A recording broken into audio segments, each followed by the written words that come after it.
इसके साथ में अब छत्तीसगढ़ का रुख करते हैं। महिमा हमारी सहयोगी छत्तीसगढ़ में मौजूद है। महिमा, छत्तीसगढ़ की जब हम बात करते हैं तो जनता के बीच में आप मौजूद हैं, आपने जाना, आपने कई सारे शोज भी वहां से किए। उस बीच जनता का क्या कुछ आकलन है, क्या कुछ मानना है इन चुनावों को लेकर, क्या कुछ अपेक्षा है? अलग अलग जगहों पर साक्षी अलग अलग अपेक्षाएं लोगों की है। जैसे कि अगर आप बिलासपुर की ओर जाते हैं तो वहाँ पर जाम की काफ़ी ज़्यादा समस्याएं लोगों को है। मैं बिलासपुर मेन की बात कर रही हूँ। और भी वहाँ पर लोगों को जैसे कि दिक्कतें ये हैं कि पानी की समस्याएं लोगों के हैं कि वो कहते हैं सुबह के समय से 15 मिनट पानी आता है। हालांकि जब मैंने वहाँ पर पार्षद से पूछा तो पार्षद कहते हैं कि हमारे घर पर तो डेली आता है पानी और हर वक्त पानी आता है। तो इस तरह के यहाँ पर मुद्दे हैं। इसके अलावा बिलासपुर से 7-8 किलोमीटर दूर अगर हम जाएंगे तो बिल्हा विधानसभा क्षेत्र है। वहाँ पर कुछ गाँव वाले इलाकों में जब मैं गई तो उनकी अलग समस्या है। जैसे वहाँ पर सड़क की बहुत ज़्यादा समस्या है। संकरी वहाँ पर सड़क है काफ़ी ज़्यादा, बिजली वहाँ पर प्रॉपर नहीं आती, पानी की वहाँ पर समस्याएं हैं और भी कई समस्याएं। उनका ये कहना है कि जो मौजूदा विधायक है उन्होंने ठीक से यहाँ पर काम नहीं किया, यानी कि उनके इस गाँव में ध्यान नहीं दिया है उनकी तरफ से। देखिए ये बात कही गई है फिलहाल।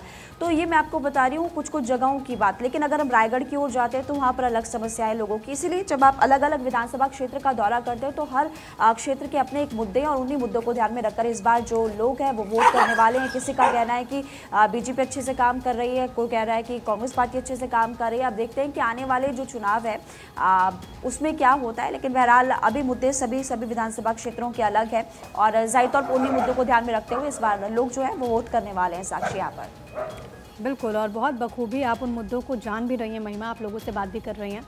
लौटते हैं आपके पास, लेकिन अब आगे बढ़ते हैं। दिल्ली में मनीष सिसोदिया के परिजनों से मुख्यमंत्री अरविंद केजरीवाल ने मुलाकात की। पत्नी सुनीता के साथ मनीष सिसोदिया के आवास पर मुलाकात करने पहुंचे दिल्ली के चीफ मिनिस्टर अरविंद केजरीवाल। सिसोदिया के परिवार से वो किस तरीके से यहाँ पर जब मिलने के लिए पहुंचे तो उन्होंने एक उम्मीद भी दी और साथ ही साथ हम देखते हैं कि बहुत मजबूत संबंध भी दिल्ली के मुख्यमंत्री अरविंद केजरीवाल और मनीष सिसोदिया के बीच में भी है।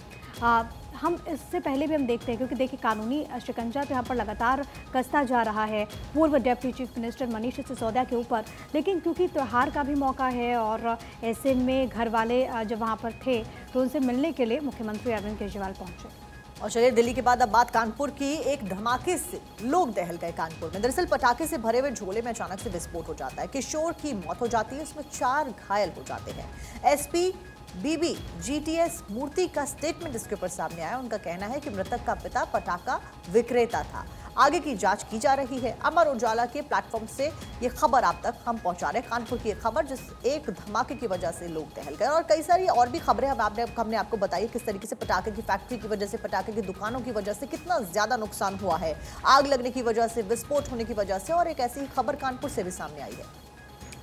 आगे बढ़ेंगे। किसानों की हो गई बल्ले बल्ले। अभी हम क्यों कह रहे हैं वो आप सुनिए, क्योंकि छठ से पहले बिहार सरकार ने क्या ऐलान किया और इसके तहत किसानों को फ्री बिजली कनेक्शन मिलेगा। सिंचाई के लिए पानी उपलब्ध कराने का प्लान तैयार किया गया और क्योंकि अब छठ में ज़्यादा वक्त शेष नहीं है तो बिहार सरकार ये एक मास्टर स्ट्रोक के तौर पर भी देख रही है। और क्योंकि बिहार की एक बड़ी आबादी है जो कि खेती से जुड़ी हुई है, ऐसे में उनको अपने पाले में लाने के लिए बिहार सरकार ने ऐलान किया है कि किसानों को अब फ्री में बिजली कनेक्शन मुहैया कराया जाएगा।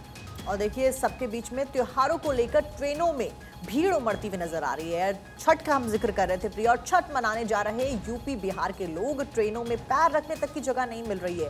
यात्रियों की भीड़ से ठसाठस ट्रेन जो हैं वो भरी हुई नजर आ रही हैं और अलग अलग जगहों पर प्लेटफॉर्म्स पर दैनिक जागरण हुआ या दूसरी प्लेटफॉर्म्स हुए, इंटरनेट पे आपको ये खबर मिल जाएगी। और कई सारी तो प्रिय स्पेशल ट्रेन भी यहाँ पर चलाने का ऐलान किया गया है सरकारों के द्वारा। बावजूद इसके यहाँ पर मिसमैनेजमेंट कह सकते हैं और केओस बहुत ज्यादा देखने को मिल रहा है रेलवे स्टेशन पर और ट्रेनों में।